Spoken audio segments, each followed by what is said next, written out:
Om Namo Bhagavate Vasudevaya. Om Namo Bhagavate Vasudevaya. Om Guru. Om Guru. Welcome, everybody, to this fifth and final class in our series on communities.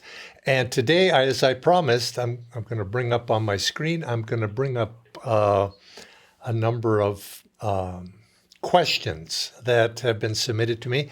And what I encourage you to do, if something comes up and it's interesting for you to ask, put your question in the chat box, and I have probably a dozen questions or so that have already accumulated. But if I can be quick enough, I'll try to get through these, and then any new ones come in, we'll answer those toward the end.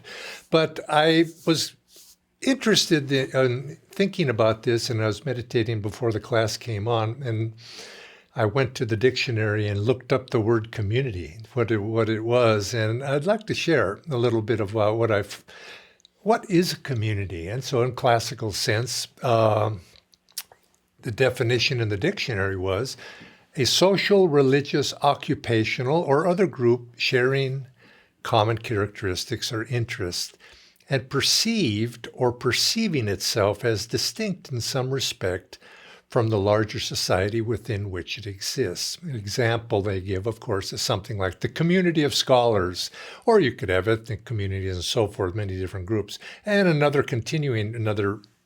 definition was a social group of any size whose members reside in a specific locality and often have a common cultural and historical heritage. Now, of course, as I mentioned in an earlier one, I grew up in an ethnic community in the United States. My parents had come from Finland, and Finn was spoken in my household, and not all, but many of the neighborhood people were of that descent. And so it was, in a sense, it was a community.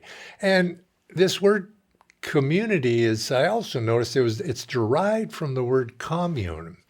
And we think of commune, we use that word, you think of a group of people, of course, living in a shared environment, but it really means to commune. This historically meant it's to share, to associate, or with one another, to have something in common. And I think it stimulated in me this thought that from a spiritual perspective, the idea of community, to commune with other people, is to expand our sympathies to include other people in our shared existence together as humans, as devotees, as aspirants, as souls. And I think my understanding of the teachings of Paramhansa Yogananda, I've come to feel that this is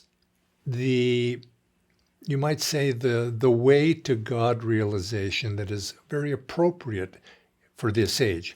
Now, of course, there will always be those who go off, stay in a cave, meditating very deeply, or, and the renunciate, extreme renunciation, such as that outwardly expressed. But I think for the general public, spiritual, and especially for devotees, spiritual advancement, spiritual progress in this age is following that advice that is given by Sri Yukteswar, the overcoming of the meannesses of the heart, to expand our love, to expand our sympathies, to embrace others. And as Master called it, he said it's the social way to God.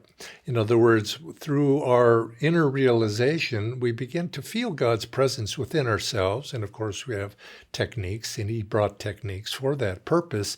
But from that, to expand that sympathies out from our own little selves to our friends and family, our local people, in our environment, and ultimately out beyond to more and more and more, and until ultimately we embrace.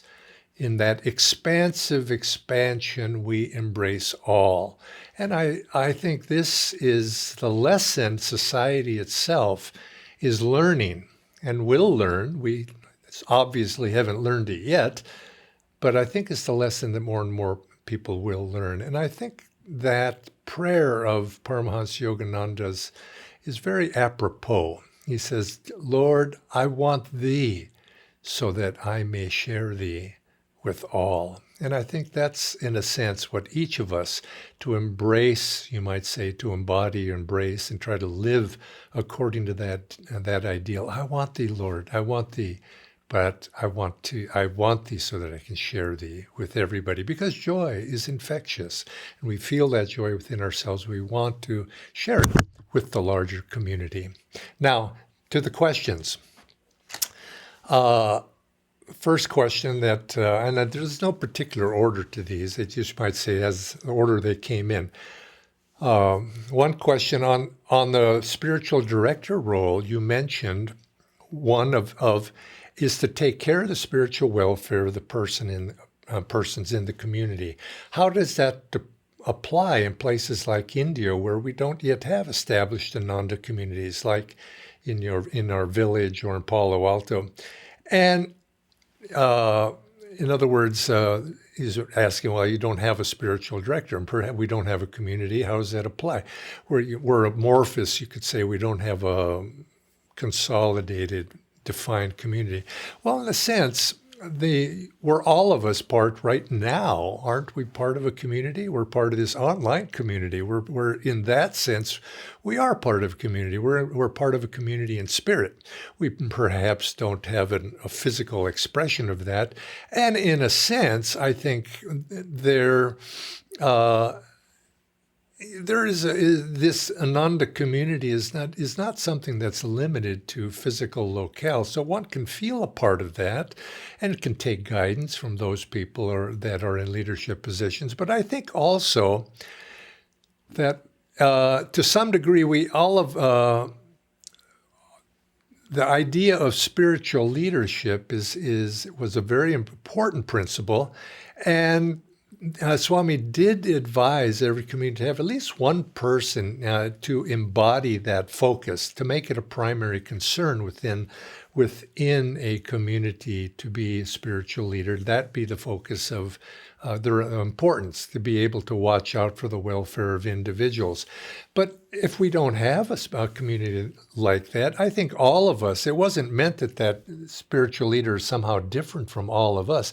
I think all of us need to at least take that aspect within ourselves, because if we take community in this broader sense of a group of people, there needs to be, I think, for the welfare of any group, there needs to be some people in there who think of the larger welfare of everybody, that what is holding that community together, what are the ideals? It's not just an accidental community. And I think where we differ from that, when I speak of community, where we differ from that definition, that is somewhat of a community that arose, you might say, accidentally or just inadvertently, whereas we're speaking about an intentional community. And I keep coming back to that word intention.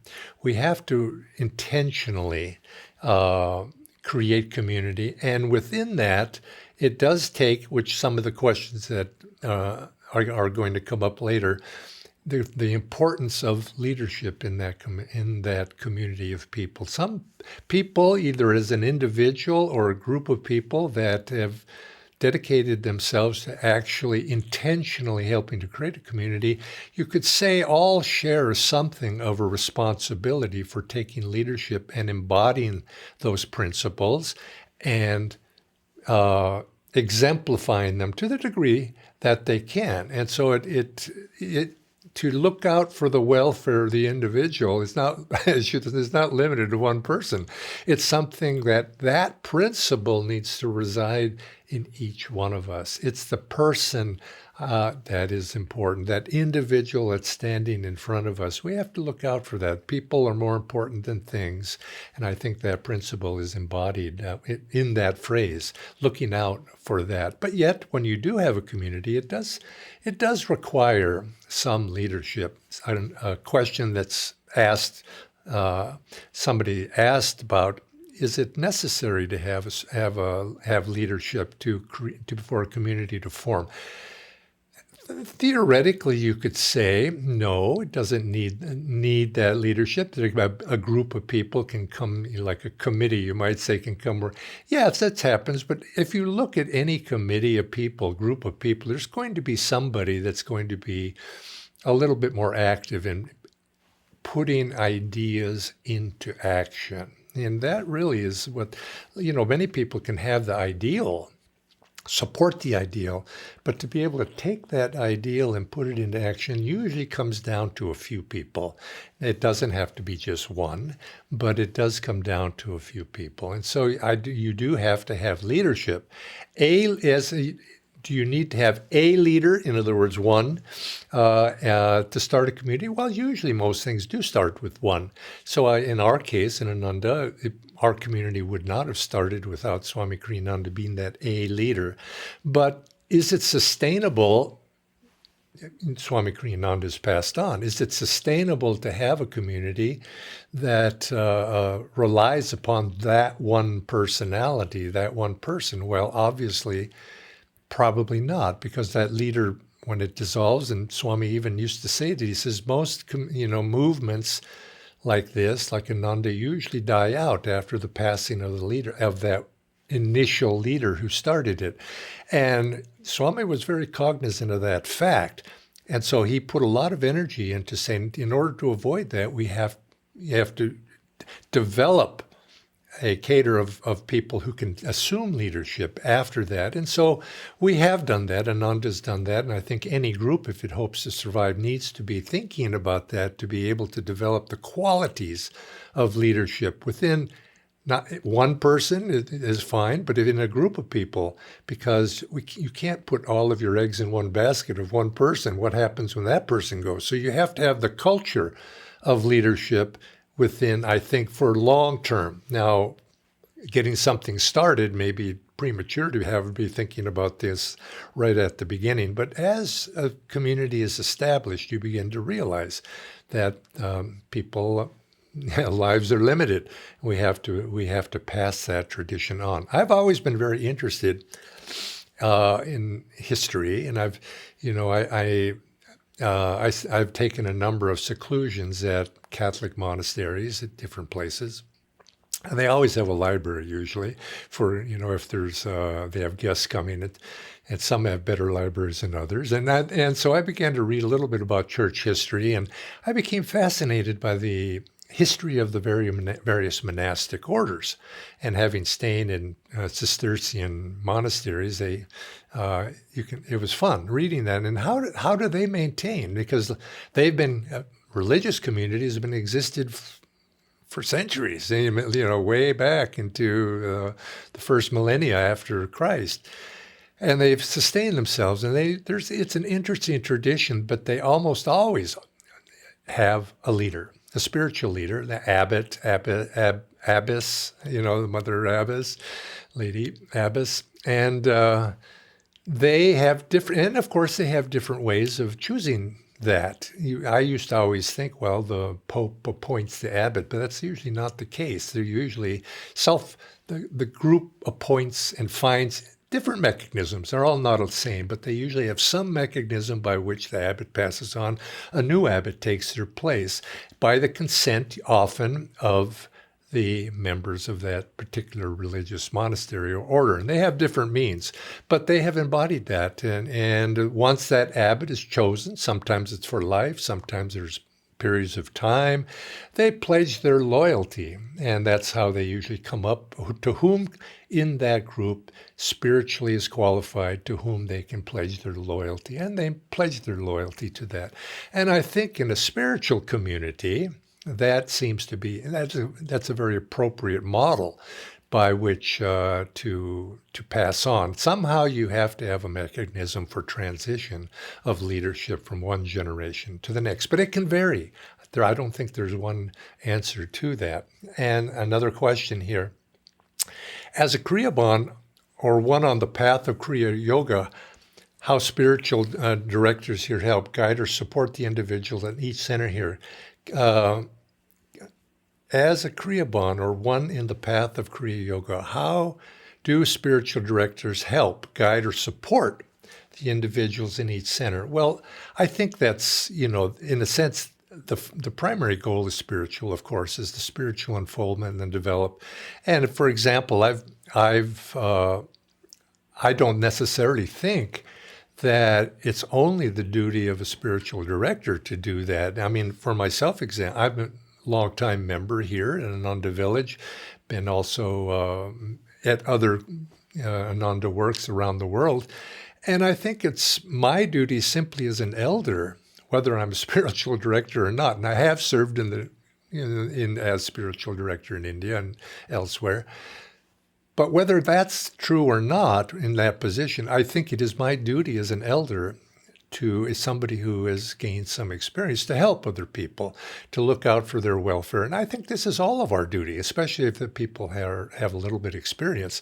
And so I don't think that is limited to just a spiritual director. But of course, if that is one's role, then one has to take that role intentionally and be able to to actuate that and to give advice, to help people, to be able to, sometimes tricky decisions come up and to help guide that, but not to impose. You don't impose anything, but you can offer help. And if people accept it, that's fine. If they don't, well, often the case.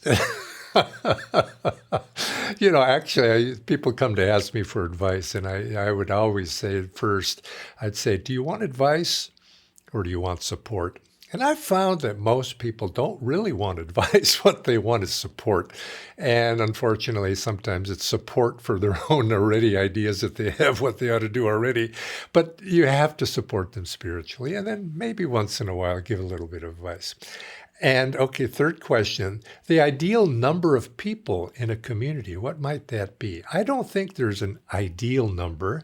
And I think you have to, because whatever that number is in a community, different sizes have different qualities. I've lived in Ananda communities most of my life.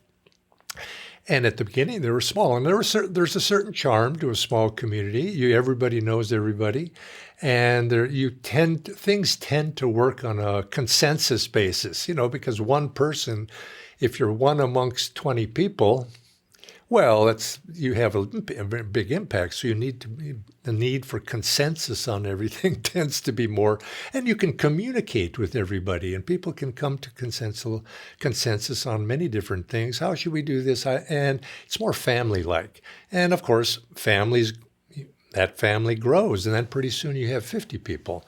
Well, that's kind of nice too, because, families can be a little bit confining after a while. You want to have a little bit of variety. And that begins to, and there's more, as a larger group of people can do more different things. As a community begins to grow, there's more opportunities to express in different ways.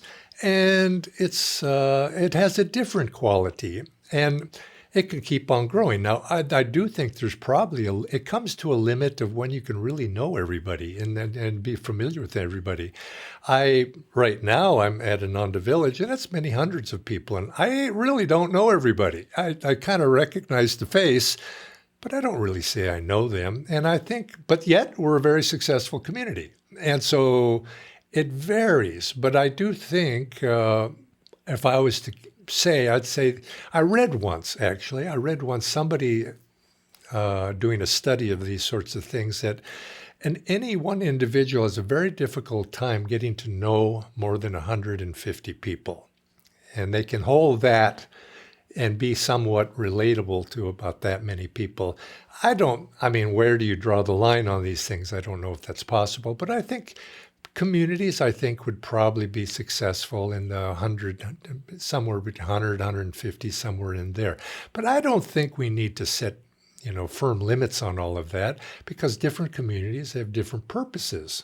You see, now Ananda Village has a lot of purposes, a lot of things it can do, and so a larger community seems to be appropriate and works quite well. Swami Kriyananda used to say, we ought to have a community of 1,000 people. Well, I can't imagine. That would be a huge amount of work to be able to coordinate that many people, and you end up having to have a bureaucracy to do that.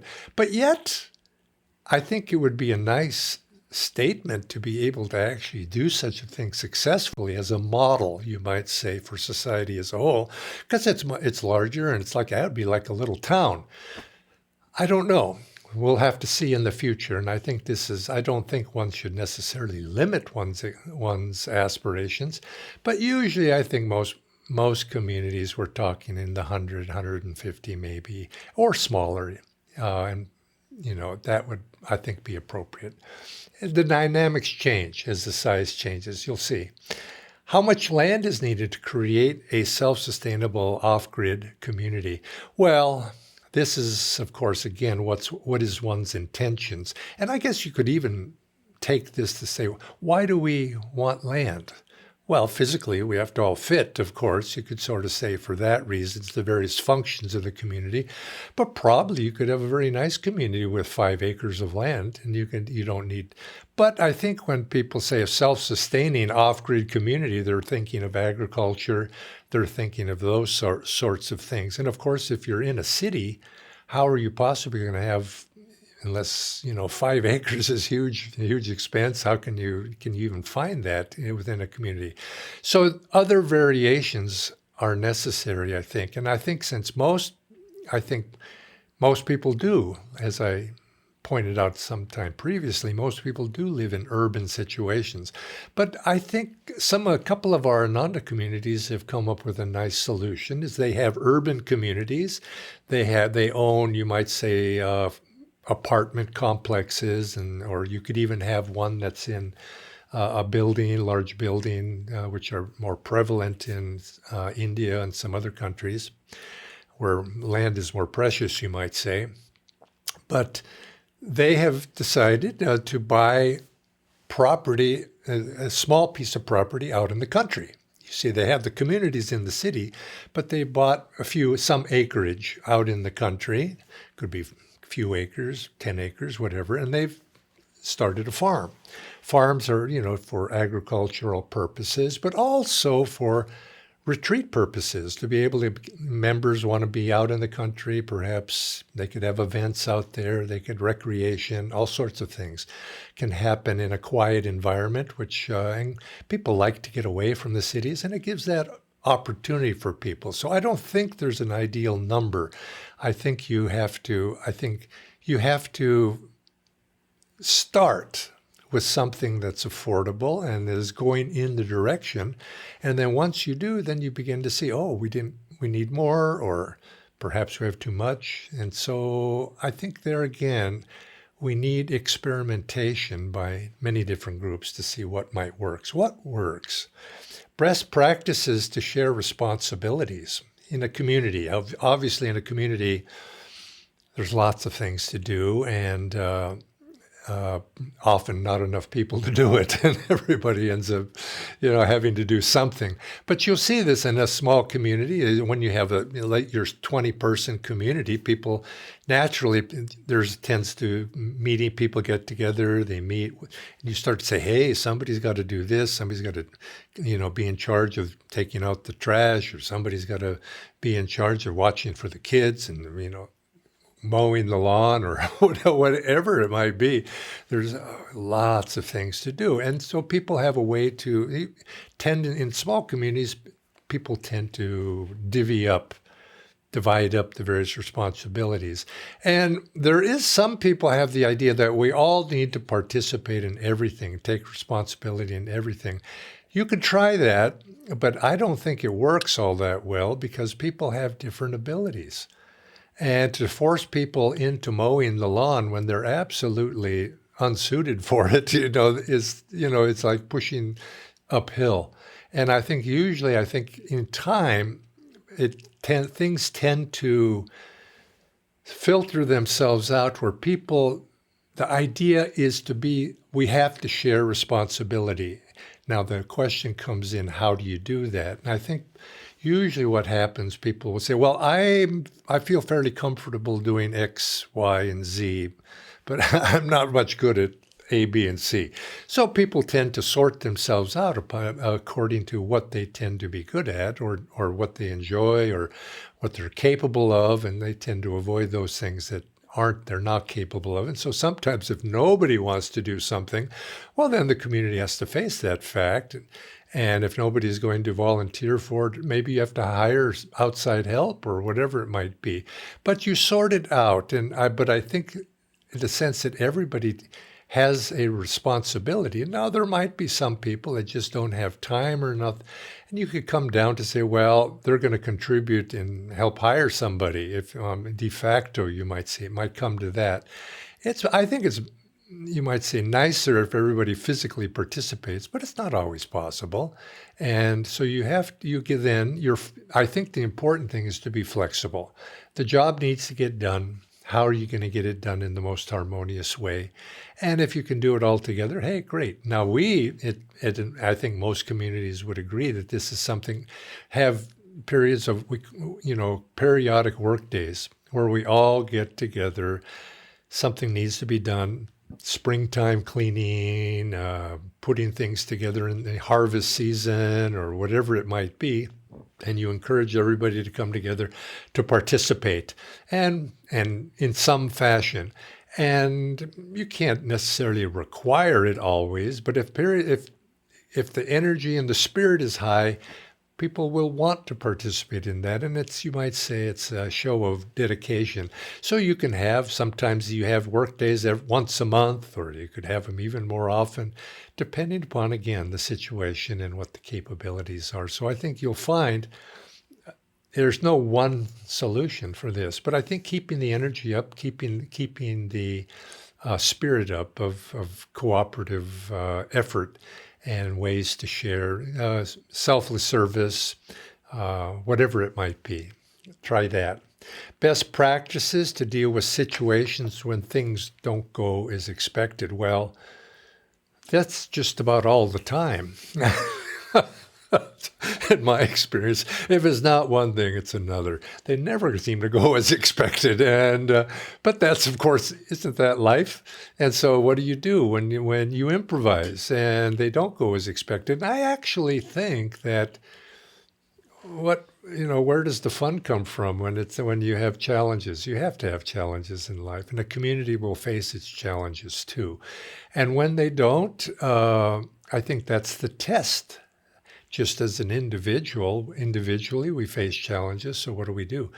We do the best we can. Well, same thing with the community. And I think in times of difficulties, and every community sooner or later, because it's life, will go through times of difficulties. It may be financial, might be interpersonal difficulties within the community, existential type things, circumstances around the community changes, forcing some sort of adaptation. And I think these times tend to be, because they're challenges, people have to rise up to meet that challenge. The spirit has to rise up to meet it. Yes, we're going to meet it.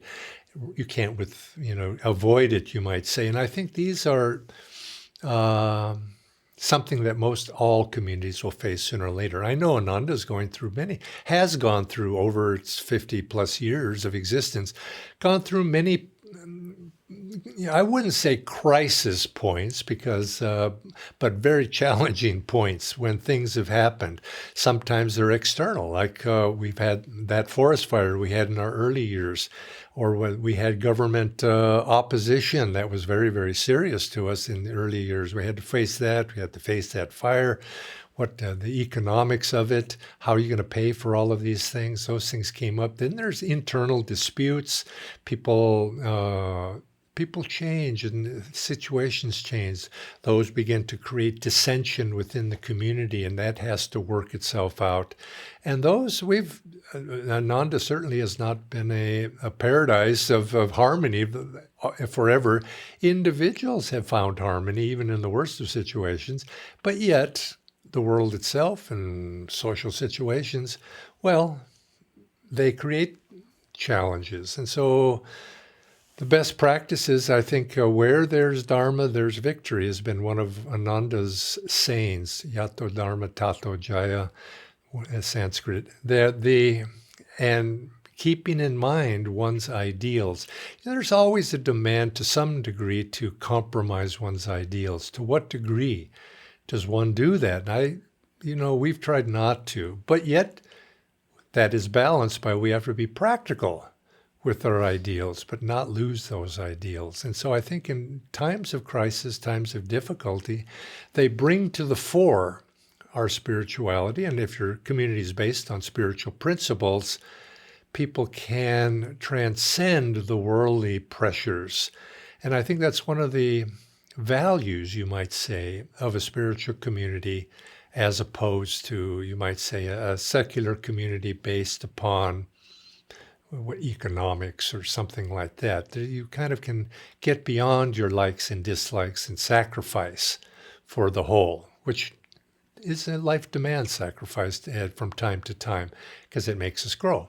So anyway, I'll just leave it at that. There is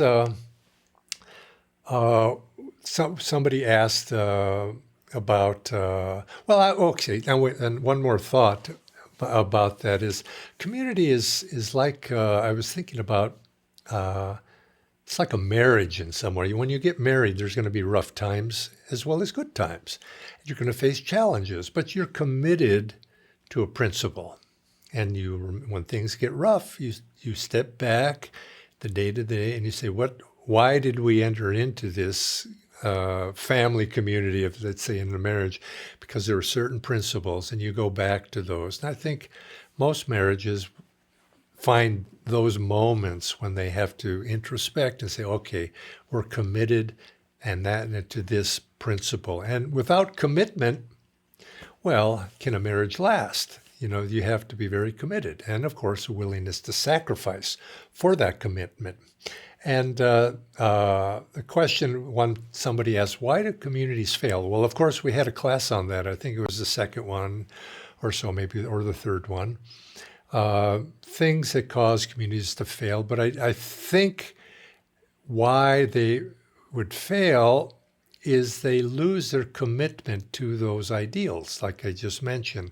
We started for certain reasons, higher purpose, and we hold those ideals, and eventually, well, life intervenes, and those ideals are not quite so important for us anymore.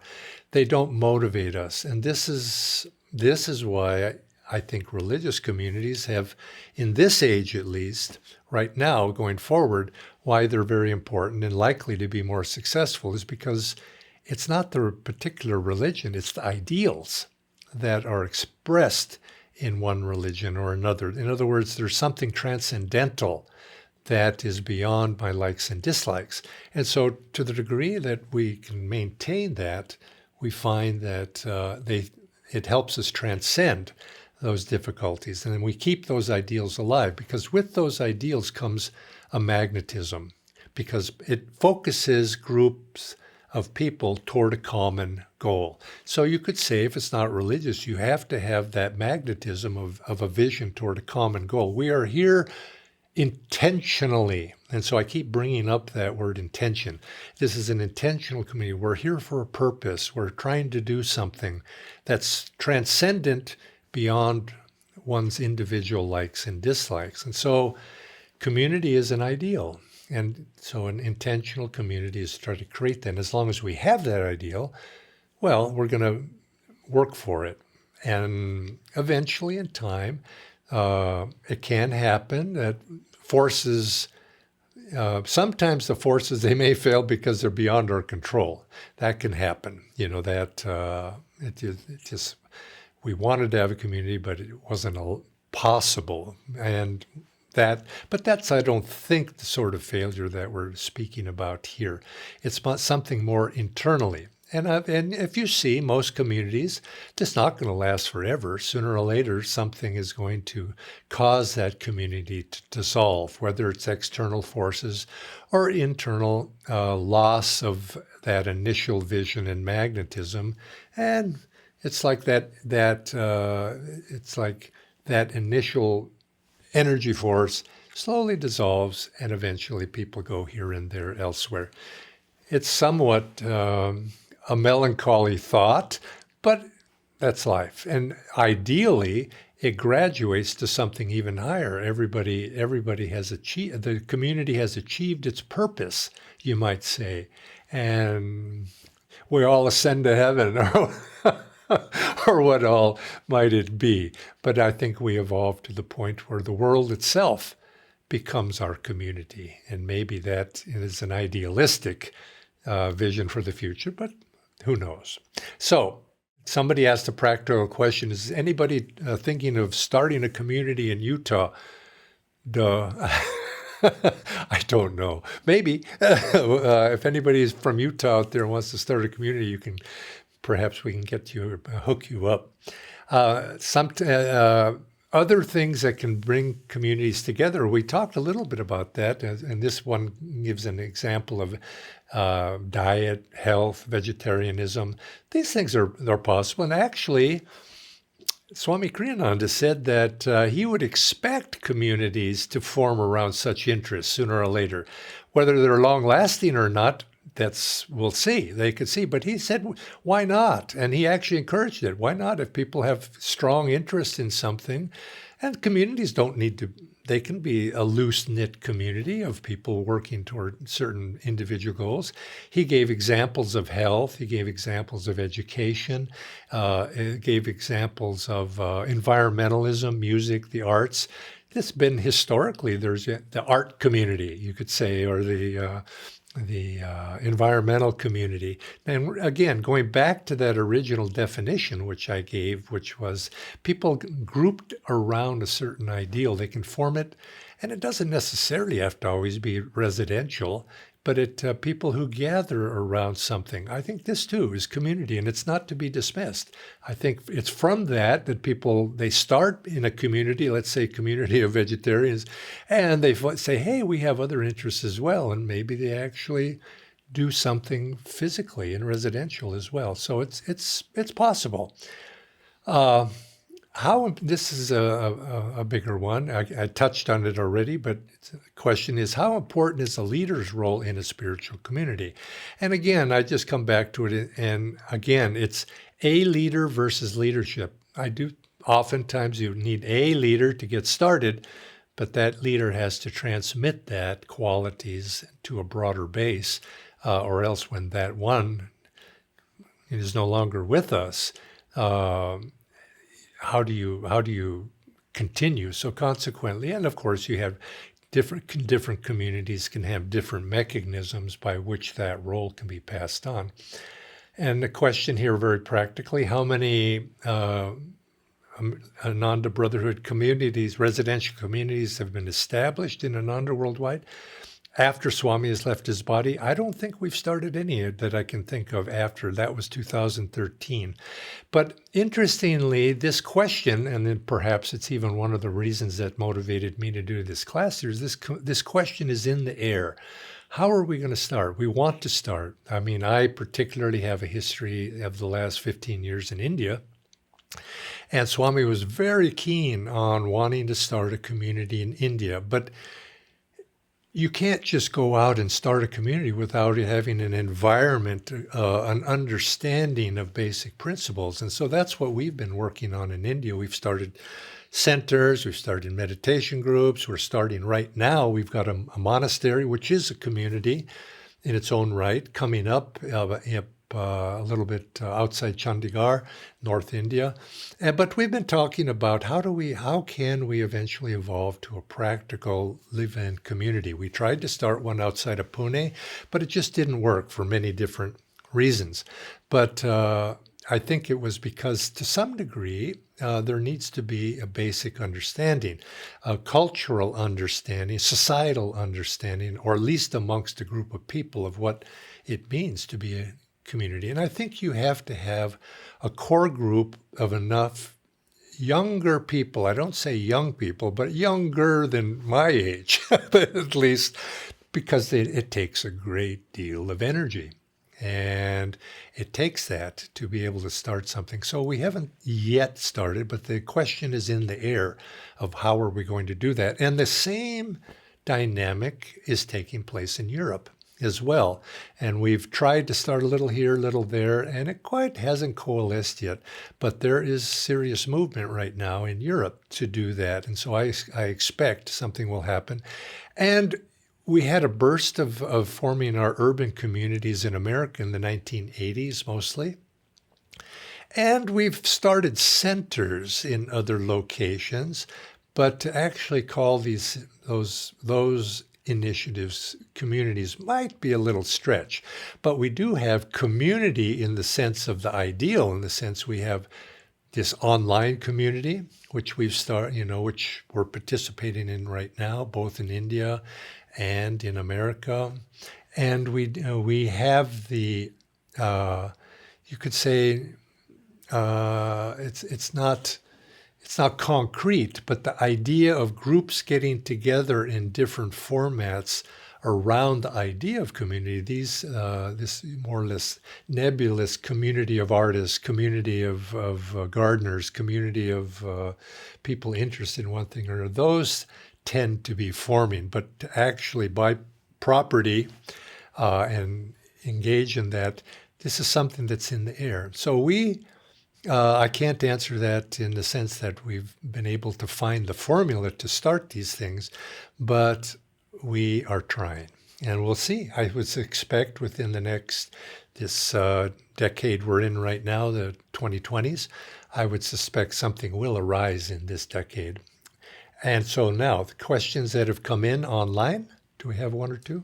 The question, I'll repeat, how to start a spiritual community in which its individual members have different spiritual paths. Actually, there is, without naming anybody, there is such an effort going on right now with friends of Ananda community trying to do that.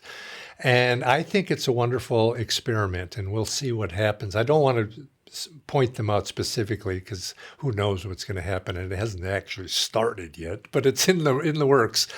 How to do it? This is a big question, and I'm very curious. I'm very curious to know the answer. What is and I think it should certainly be possible. And as in a sense, Ananda communities have always been tolerant of people. We say that we're formulated around the teachings of Paramhansa Yogananda, but the teachings of Paramhansa in a broad sense, you could say. And all of our communities have always had people of different persuasions within them, and we're very tolerant of that. So I think the ideal here is speaking from an Ananda point of view, I certainly think it's possible to have such a thing, but usually the leadership and the driving force needs to have some focus. And I think it comes back to a clarification of what those ideals are, and to the degree that they can be embodied and actualized and agreed upon. I think that's the key. So I for example, there was a group of people speaking, wouldn't it be possible to have a community of Methodists or a community of Presbyterians or a community, but then it was broadened out from there. Well, of Christians, whatever their denomination is, of course it would be possible to have such a thing if everybody could agree, you see, on basic principles. I suspect if to the more narrow one's definition of what those spiritual principles are, of course, the more narrow it is of the community's focus would be. Maybe that could be good in some ways, in the sense it's coherent. And the broader it is, perhaps, does that lose magnetism, or does it, by the fact that it's more inclusive, perhaps it gains magnetism? This is a wonderful experiment. I hope people will actually take up, because I think it is going to be the challenge of this century, you could say this 21st century, is communities are developing, coming together, and I think there are common values. Are they enough to hold people together? They should be, but it depends on the consciousness of the individuals. If individuals of our high consciousness, why should it not be? I know there are small groups of people that are actualizing this in small groups. And so I would say the answer is yes, but we need more, and we need a more definition to that. So if you know of those, please send some information to me, because I'm interested in the topic, and I'd like to promote that. Now, I would actually say I'm sounding a little hesitant on it, but I should remind myself that there has been a very large community movement in America ever since Ananda began. It probably precedes Ananda. So yes, the fact is there are many communities in America already, and they certainly are not all religious. So yes, I'd say the answer definitely is yes. The dynamics of how to create them, it's a little bit amorphous, but there is a whole communities movement which you could get in touch with. There used to be, and I don't know if it's still existent, the Communities magazine, and the founder of that magazine was a friend of mine, and he would travel throughout America from one community to the next. He never had a permanent place to stay. He always was staying with somebody in some community. He called himself the peripatetic communitarian. And he affirmed that, and just like I do, that yes, communities are a viable alternative and they will succeed. And so you'd have to delve in a little bit more into the nuts and bolts of that, which is beyond my capacity. Maybe that magazine still is in publication. Check it out. Maybe on Google you can find it. So any further questions? What's being asked here is that can we starting a legal structure by which these ideas can be promulgated? Well, of course, in India, that is exactly what Ananda is. It is an NGO, but I will, and probably if you're going.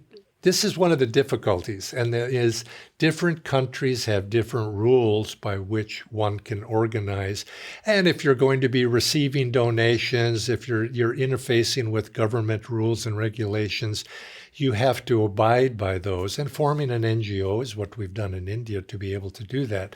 But of course, in Italy, it may be different. In America, it's a nonprofit organization.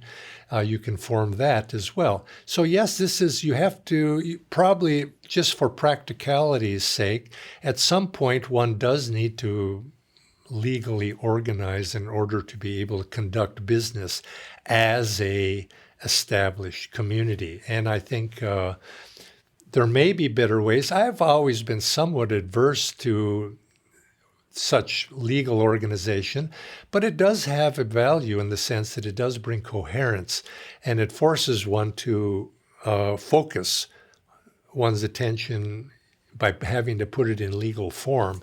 It does have that value. But I think it's like keeping it to the minimum is usually best, because you can keep your flexibility. And government sometimes has a difficult time understanding spiritual principles and spiritual ways of organizing. But I think it's evolving. And I think if we'd had more communities creating more examples, I think it would ultimately actually influence and make way, and perhaps make a pathway in government for that. And I know actually Ananda's creating this community in the area where we live, and this is in Nevada County in California. When we came here, there was no land use policies that made way for such a thing as a community. And we blazed a trail to allow that to happen. We had to create, working with the local planning government, and we actually created something and helped influence county government in a planning sense for the future. So I think more of that is needed. You'll find some areas in America, I'm using that, are very, very restrictive to make it almost impossible to own land together and form a community. And then you find other places that are very liberal. So it comes down to local government, and not on macro.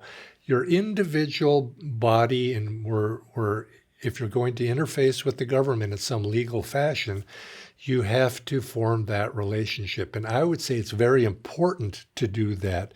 There's a saying in the planning literature or the planning tradition that neighbors enforce the law. And wherever you live, you're going to have neighbors. And it's extremely important you develop positive relationships with your neighborhood around yourself, because sometimes communities can be seen as threatening. Oh, who are these strange people coming and doing something different? And if you don't have good relations, it can be difficult and obstacles can come. Whereas, so a lot of energy from Ananda's side in its community has gone out to public relations, being friends, which is a good spiritual principle anyway. And so you have to have that. But again, if you're going to actually on a practical level start a community, you need to know the rules and regulations of wherever it is that you're going to buy property, to know what obstacles you're facing. Should you want to own property in common, do building in common, do anything in a common fashion, there's zoning issues. All of these come up, and they're the practical obstacles, but they can be overcome. In some places more easy than in others. Sometimes the rules need to be changed, and that is a little bit more difficult. But investigate that before you buy property. If you are going to buy property, let's say 20 acres, wanting to start something or want to do a community project all in common, check your zoning laws and check with the local government to make sure that, or at least you know what the obstacles are going to be. So you may have to modify your idealism to the practical situation. So, another question, Bharat? Yes, there is one more question.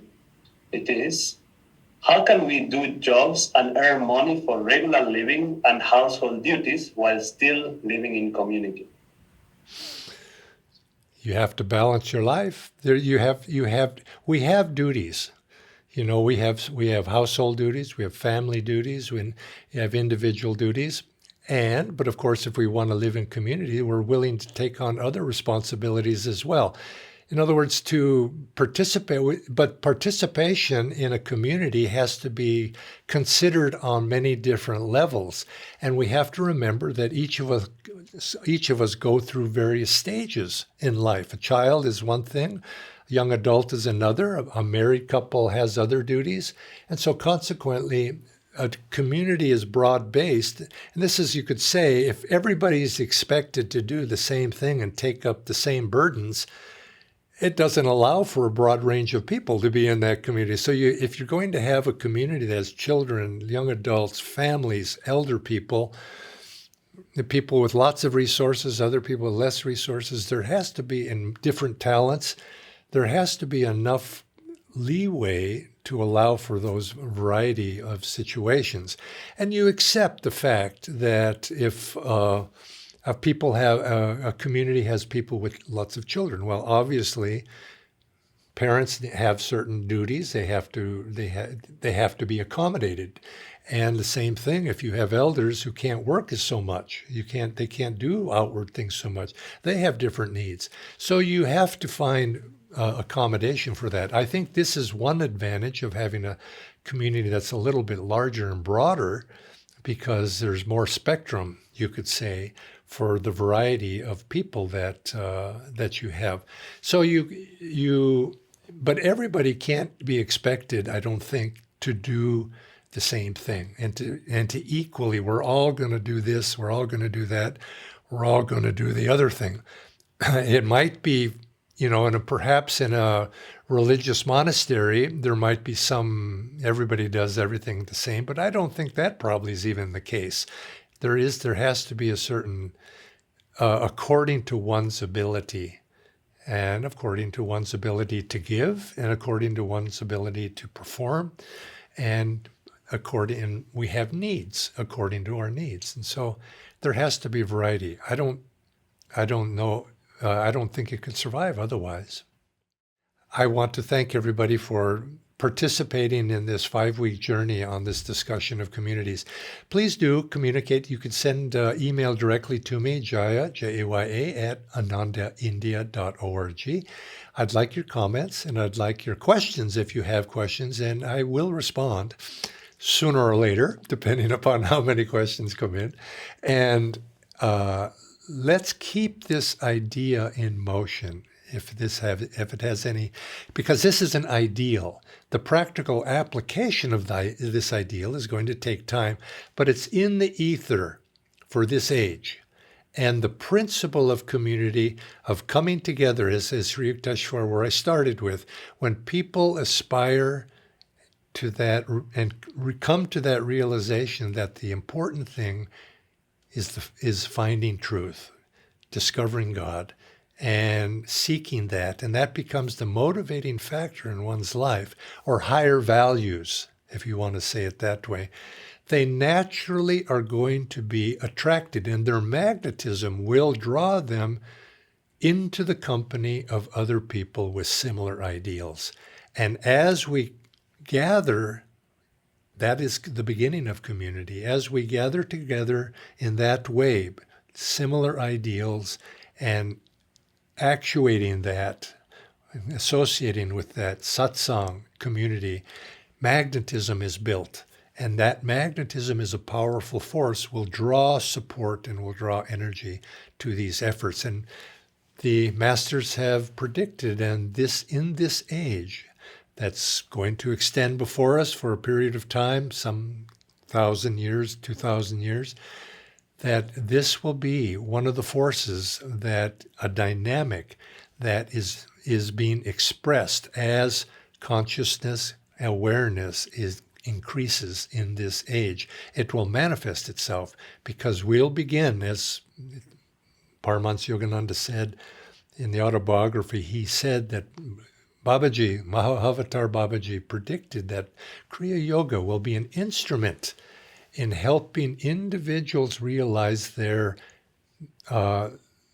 kinship, with their brothers and sisters, through their own inner realization of God within themselves, and then seeing that same God that resides within us resides in everybody. And that force alone will begin to bring people together to overcome the divisions that are now so prevalent in society, divisions of race, caste, country, nationalism.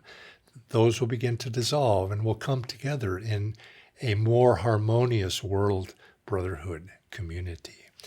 God bless all of you, and I hope to see you again in whatever our next topic of class series is focused upon. God bless.